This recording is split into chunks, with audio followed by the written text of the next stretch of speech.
Hello and welcome to Business 611. I am one of your instructors for this course, Tracy Balduzzi, and along with Professor Nesbitt, we are going to take you through the principles and practices of leadership. Our first video lecture is titled, Are All Managers Leaders? And the 5 Key Elements of Leadership. Now to begin, we first must discuss what is leadership and why is it important. The most basic definition of leadership is that it is the influencing process of leaders and followers to achieve organizational objectives through change.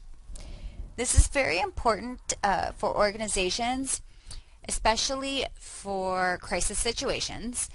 Leadership also helps increase organizational performance and employee job satisfaction for the successful management of an organization. So now that we know what it is and why it's important, what are the characteristics of effective leaders?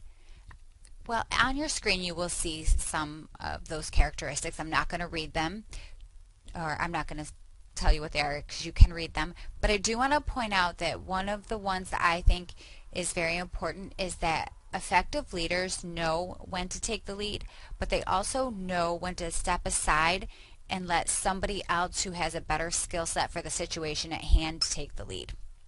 The other thing is leaders like to help others develop their own leadership skills. So, now that we've discussed leadership, why it's important, and understanding characteristics of effective leaders, we will discuss the 5 key elements of leadership. You will see on your screen that the elements are organizational objectives, people, change, the leader-follower relationship, and influence. We are going to take a moment to just discuss the role of influence because it is a little bit different depending on management or leadership. So influence is the process of a leader to communicate ideas, gain acceptance, and motivate followers to support and implement the ideas through the change process.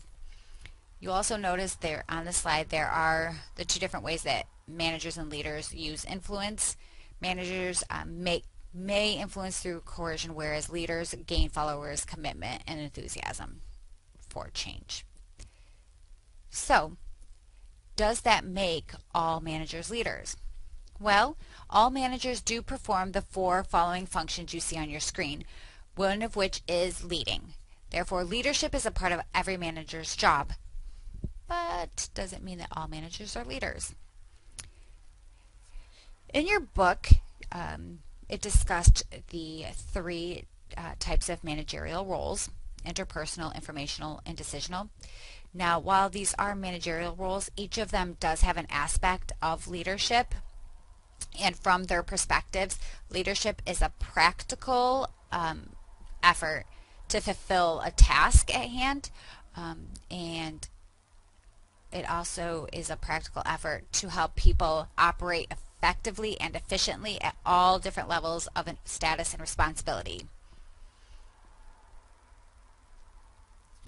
So while all managerial roles have a leadership component, it is open to discussion between you and your classmates as to whether all managers are considered leaders or if all leaders are also managers.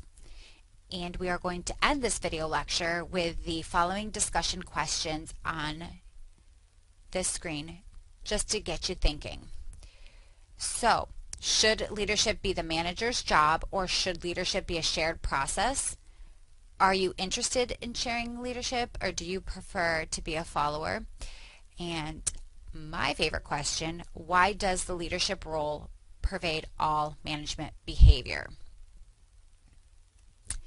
This concludes our first video lecture in which we discuss leadership, whether or not all managers are leaders, and the 5 key elements of leadership.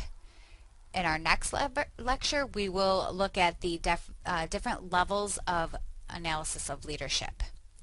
Thank you very much and have a great day.